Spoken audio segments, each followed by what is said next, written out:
Hello guys, स्वागत है आप सबका। तो आज हम बात करेंगे अदानी ग्रीन एनर्जी की। और मॉर्निंग की हमारी वीडियो ज़रूर देखें। अगर आप नए हैं तो सब्सक्राइब ज़रूर करें हमारे चैनल को। हमने डिटेल में एनालिसिस की है एजुकेशन पर्पस के लिए कि अगर किसी को ट्रेडिंग करनी है तो कौन सी स्ट्रेटजी अच्छी रह सकती है। कोई रिकमेंडेशन नहीं है, लेकिन एक एजुकेशन की अगर बात करें तो किस वो कौन सी स्ट्रेटजी रह सकती है उसके अंदर डिटेल में हमने एनालिसिस की है। और यहाँ पर आप देखें तो थोड़ा सा और ये भी हमने एनालिसिस किया अच्छे से कि ये क्लैरिफिकेशन दिया है अदानी ग्रीन एनर्जी ने तो क्या है इसके अंदर, जैसे कि यहाँ पर आप देख सकते हैं। और आगे अगर देखें तो इंपॉर्टेंट चीज़ क्या है तो ये ज़रा देखें इसको। और इसके और जो है क्वार्टर 3 के रिजल्ट के अंदर नेट प्रॉफिट जो कम रहा क्यों रहा वो भी हम बात करेंगे। तो सब्सक्राइब और शेयर ज़रूर करा करें। साथ साथ हमारे दूसरे वीडियोस भी ज़रूर देखें। निफ्टी के ऊपर हम जो है डेली शॉर्ट वीडियोस डालते हैं, उसके ऊपर लॉन्ग वीडियोस भी डालेंगे इस हफ्ते, तो वो भी ज़रूर देखिएगा कि आने वाले हफ्ते में निफ्टी की एक एनालिसिस की अगर बात करें कौन कौन से सपोर्ट और रजिस्ट्रेशन हो सकते हैं। यहाँ पर देखिए अदानी ग्रीन एनर्जी ने जो है अमेरिकी SEC की जांच से संबंधित मीडिया रिपोर्टों पर अपनी प्रतिक्रिया देते हुए स्पष्ट किया है कि ये रिपोर्टें उसके 2 निर्देशकों के खिलाफ दीवानी शिकायतों से संबंधित है, दीवानी शिकायतों से। और कंपनी इन कार्यवाही में जो है पक्षकार नहीं है। इसके अलावा इन व्यक्तियों पर रिश्वतखोरी या भ्रष्टाचार का कोई आरोप नहीं है और SEC की कार्यवाही दीवानी प्रकृति की है। ये इस वर्ष को ज़रा देखें। और आगे क्या कहते हैं, मोस्ट इंपॉर्टेंट यहाँ पर कि कंपनी का कहना है कि इससे उसके संचालन पर कोई प्रतिकूल प्रभाव नहीं पड़ेगा। तो मुझे ऐसा लग रहा है कि इसका बिजनेस जो है वो अच्छा खासा चल रहा है और उसके ऊपर हमने डिटेल में एनालिसिस किया। मॉर्निंग की वीडियो ज़रूर देखेगा इस, अगर आप नए हैं इस चैनल के ऊपर, अगर आपने वो वीडियो नहीं देखी तो। अब यहाँ पर इसके क्वार्टर 3 के रिजल्ट जो है देख लेते हैं। तो यहाँ पर ज़रा देखें तो ईयर ऑन ईयर अगर बात करें तो नेट प्रॉफिट जो है काफ़ी घटा है। यहाँ पर आप देखें सिर्फ 5 करोड़ का रहा। तो क्यों रहा इसको हम देखें तो इसको ज़रा इसके ऊपर गौर करें। हालांकि जो है रेवेन्यू अच्छा खासा बढ़ा है। यहाँ पर देखें तो पिछले साल इतना था, इस साल जो है इतना रहा इस क्वार्टर के अंदर। तो यहाँ पर आपको दिखेगा ये इंटरेस्ट यानी कि ब्याज के ऊपर खर्चा। तो पिछले साल इसी क्वार्टर के अंदर इतना था तो इस साल इतना हो गया। अब कंपनी का जो है डेट थोड़ा सा मुझे ऐसा लग रहा है कि बड़ा होगा, कर्जा बड़ा होगा। और जाहिर सी बात है क्योंकि ये कंपनी ने अपने बिजनेस के लिए जो है कर्जा बढ़ाया होगा, हो सकता है। और इसके अंदर मुझे ऐसा लग रहा है कि कोई बुराई नहीं है क्योंकि कंपनी क्या है कि अपनी कैपेसिटी लगातार जो है मुझे ऐसा लग रहा है कि वो बढ़ा रही है, उसके लिए पैसा तो चाहिए। सो ओवरऑल जो है यहाँ पर आप साफ साफ यहाँ पर देख सकते हैं कितना कर्जा कितना इंटरेस्ट के ऊपर जो है खर्चा बढ़ा है। पिछले साल 1250 करोड़ के आसपास का था और इस साल 1700 करोड़ के आसपास का। तो तकरीबन 450 करोड़ के आसपास का यहाँ पर जो है इंटरेस्ट के ऊपर खर्चा जो है ये यहाँ पर बढ़ता हुआ दिख रहा है। अगर ये खर्चा नहीं बढ़ा होता तो यहाँ पर जो है नेट प्रॉफिट ज़्यादा हो सकता था। लेकिन यहाँ पर एक चीज़ और गौर करने लायक क्या है उसको ज़रा समझिए। अभी ये जो दिसंबर क्वार्टर था ये क्या होता है, मॉनसून सीजन होता है। तो मॉनसून के अंदर क्या हो सकता है, मुझे ऐसा लग रहा है कि बारिश के चलते या फिर बादल के चलते धूप जो होती है वो क्या होती है, कम होती है। तो उसके ज़रिए जो ये इसकी सोलर पैनल है उसके अंदर बिजली की थोड़ी सी जो है मतलब कि जो प्रोडक्शन है वो हो सकता है कि वो कम हुआ हो।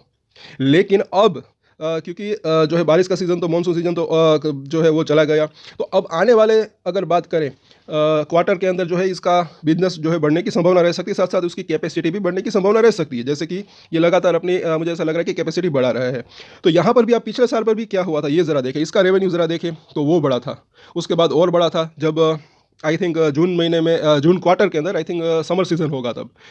क्योंकि धूप ज़्यादा होती है तो जाहिर सी बात है कि एक बिजली जो है ये ग्रीन एनर्जी सोलर पैनल से जो ये बिजली प्रोड्यूस करते हैं उसकी बढ़ने की संभावना ज़्यादा हो सकती है। यहाँ पर भी आप देख सकते हैं और यहाँ पर भी वो आगे के क्वार्टर के अंदर रेवेन्यू बढ़ने की संभावना रह सकती है। अब नेट प्रॉफिट कितना बढ़ता है वो जो है वक्त बताएगा ऐसा मुझे लग रहा है, क्योंकि इंटरेस्ट की अगर बात करें लेकिन फिर भी अभी इसका इंटरेस्ट जो है ये बढ़ता हुआ नज़र आ रहा है। लेकिन फिर भी कंपनी जो है प्रॉफिट जो है करने में कामयाब रहती है नहीं वो देखना बनता है। और प्रॉफिट होने की संभावना रह सकती है लेकिन कितना वो जो है मुझे ऐसा लग रहा है कि देखना बनता है। लेकिन यहाँ पर एक चीज़ और है कि मुझे ऐसा लग रहा है कि देखिए आगे चलकर लॉन्गर टर्म की अगर बात करें तो ये जो कर्जा है वो इनका कम हो सकता है। जो इसका नेट प्रॉफिट है उसी के ज़रिए जो है मुझे ऐसा लग रहा है कि ये वो अपना कर्जा घटा सकते हैं, फिर इसका नेट प्रॉफिट और भी बढ़ने की संभावना रह सकती है। इसलिए मुझे ऐसा लग रहा है कि लॉन्ग टर्म में तेज़ी की संभावना रह सकती है। आई होप कि आपको समझ में आ चुका होगा। और 2030 तक इसका लक्ष्य जो है काफ़ी बड़ा है जो है बिजली प्रोडक्शन का, और यह सब तो हम बात जानते ही है। तो ये तो हुआ क्वार्टरली रिजल्ट। अब हम देखें इसका ईयरली रिजल्ट, तब आपको समझ में आएगा कि क्यों मैंने लॉन्ग टर्म की बात की। तो यहाँ पर अगर आप देखें तो 2017 से अगर आप देखें इसका रेवेन्यू ज़रा देखें कितना बड़ा है, साल दर साल अगर देखें, ये है लॉन्ग टर्म की बात। साथ साथ ये कंपनी यहाँ तक जो है लॉस में थी, उसके बाद ये प्रॉफिट में जब से आई 2021 से, तो आप देख सकते हैं कि लगातार इसका प्रॉफिट कितना बड़ा है।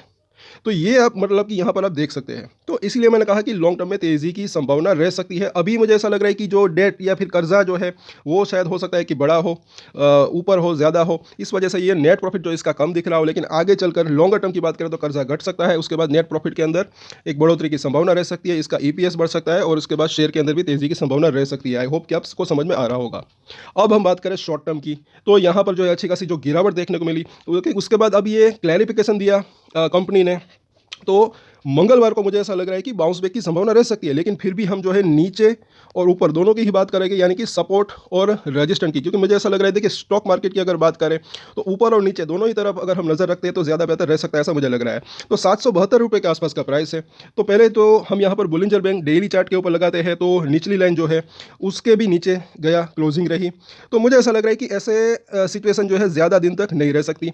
और इन दोनों ही जो लाइन होती है, यानी कि ये निचली लाइन भी अगर बात करें तो उसके अंदर यानी कि उसके ऊपर प्राइस आने की संभावना रह सकती है। हालांकि इन तीनों ही लाइंस के अंदर डेली चेंजेस भी हो सकते हैं और ये निचली लाइन और नीचे जा सकती है। लेकिन अगर बात करें वीकली या फिर बात करें मंथली चार्ट की, इसके अंदर जरा देखें काफ़ी इंपॉर्टेंट चीज़ कुछ दिख रही है। तो यहाँ पर अगर हम देखते हैं मंथली चार्ट के ऊपर तो क्या दिख रहा है, जब ये गिरावट आई थी तभी इसी लेवल के आसपास इसने सपोर्ट लिया था, फिर बाउंस बैक अच्छा खासा आया था। मंथली चार्ट है, फिर से इसी लेवल के आसपास आया है, इसलिए ऐसा लग रहा है कि बाउंस बैक की संभावना रह सकती है। यहाँ पर आप खुद इसको देख सकते हैं। और अगर ये लेवल टूटता है तो उसके बाद तो ये जो सपोर्ट इसने लिया था जब हिडेनबर्ग की रिपोर्ट आई थी, वो लेवल तो अभी काफ़ी दूर है, जो कि 440 के आसपास है। तो फिलहाल हम उसकी बात नहीं करेंगे क्योंकि हम बात कर रहे हैं शॉर्ट टर्म की। और आगे हम देखें यहाँ पर, अब इसके सपोर्ट और रजिस्ट्रेशन की अगर बात करें तो सपोर्ट मुझे ऐसा लग रहा है कि वो जो है पास ही हो सकता है। 772 के आसपास का प्राइस है।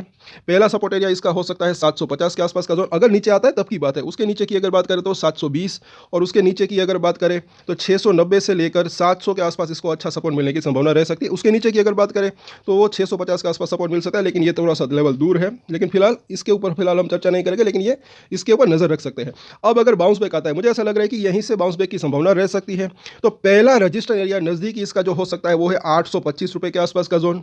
वो लेवल अगर पार होता है तो फिर जो है 850 से लेकर 860 रुपए के आसपास यहाँ पर इसको रजिस्ट्रेशन का सामना करना पड़ सकता है। स्ट्रॉन्ग रजिस्ट्रेशन का सामना इस लेवल के आसपास करना पड़ सकता है। ये दोनों ही लेवल अगर पार करता है तब फिर जो है मुझे जो है ऐसा लग रहा है कि ये फिर जो है 900 रुपए के आसपास इसको एक अच्छा रजिस्ट्रेशन मिल सकता है। अगर वो लेवल भी पार हो तो फिर 1000 तक जाने की संभावना रह सकती है। उसके बीच में भी कुछ रजिस्ट्रेशन का सामना करना पड़ सकता है। लेकिन ओवरऑल अगर यहाँ पर क्या लग रहा है कि ये लेवल तक जो है आने की संभावना रह सकती है अगर बाउंस बैक आता है तो। और यहाँ पर इसको स्ट्रॉन्ग रजिस्ट्रेशन का सामना करना पड़ सकता है, ऐसा लग रहा है। क्योंकि बाजार के अंदर भी थोड़ी सी गिरावट थी। दूसरे मिड कैप स्मॉल कैप देखे तो उसके अंदर भी अच्छी खासी गिरावट थी, जिसके हम बारे में हमने बात की थी कल या परसों, आई थिंक, जहाँ तक मुझे याद है। तो उस वजह से भी थोड़ा सा प्रेशर जो है हो सकता है। मतलब कि ज़्यादा एक शॉर्ट टर्म की बात करें तो बाउंस बैक की संभावना कम हो सकती है। लेकिन या जो हमने सपोर्ट और रजिस्ट्रेशन की बात की वहाँ उसके ऊपर आप नज़र बनाकर रख सकते हैं। साथ साथ अगर आपको ट्रेडिंग करनी है या फिर इन्वेस्टमेंट करना है तो हमारी पिछली वीडियो देख सकते हैं। उसके ऊपर हमने डिटेल में एनालिसिस की है कि कौन सी स्ट्रेटेजी अच्छी रह सकती है फॉर एजुकेशन पर्पस ओनली, कोई रिकमेंडेशन नहीं है। सो आज के वीडियो में इतना ही। वीडियो कैसा लगा नीचे कमेंट जरूर करें, लाइक, सब्सक्राइब और शेयर जरूर करा करें दोस्तों। और आज के वीडियो में इतना ही। और एक स्टैंडर्ड डिस्क्लेमर जो कि मैं हमेशा देता हूं, आप कोई भी ट्रेड ले उससे पहले अपनी रिसर्च करें, अपने फाइनेंशियल एडवाइजर की सलाह ले, उसके बाद ही कोई डिसीजन ले। और डिसीजन ले तो उसकी जिम्मेदारी मैच्योरिटी के साथ खुद ही ले।